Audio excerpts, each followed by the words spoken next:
Hey y'all, Chris here. I wanted to show you all the patio that Andrew and I have been working on for around 6 months now.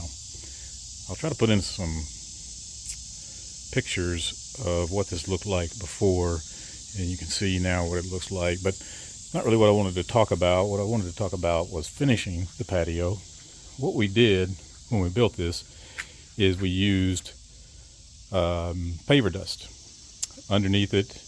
This is probably raised up about 6 inches. We had to put quite a bit of dirt and paver dust to get it all level and everything. And on the end over here, it's about 8 inches of rock that we had to put in there because it sloped off pretty dramatically. So the paver dust we used did a pretty good job, or a really good job, of making a base, and we used it in the joints as well. See if you can see it here. It's probably see it there a little bit better.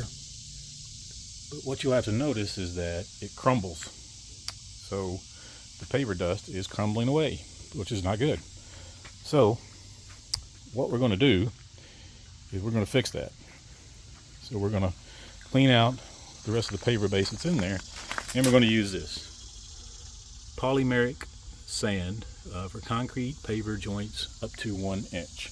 So we're going to pour that in the joints, and then you wet it down, and supposedly that makes a very secure paver stone patio. We shall see. There's probably a million different ways you can do this. This is just the way we decided to do it. But all in all, I think it turned out pretty good.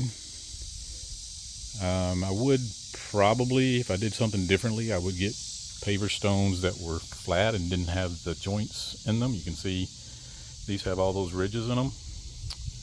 Probably wouldn't do that. I probably would have just used smooth ones, which is one thing when we're putting the sand in. We were throwing around some ideas of how to get it in there. Typically you just lay it down and sweep it in, but with all those joints that are in there, it's going to be a real pain in the butt to get it out of all the joints that it's not supposed to be in.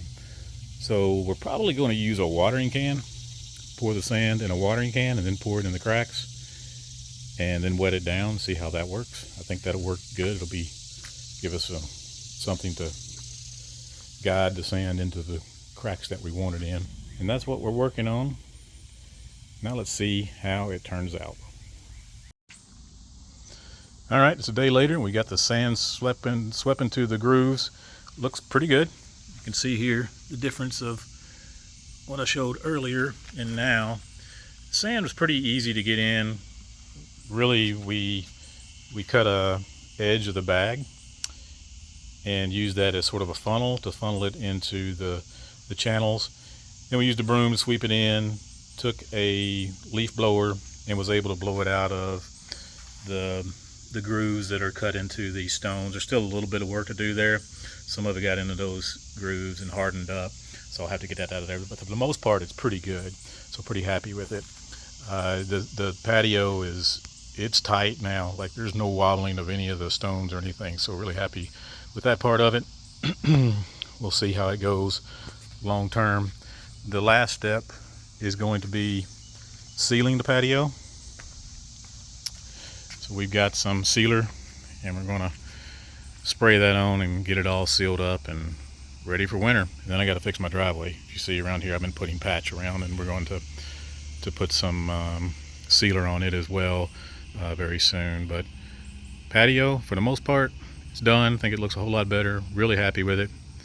Hope you guys enjoyed the video. If you'd like to see more of these types of videos, just subscribe to the channel. Appreciate it, and we'll talk soon.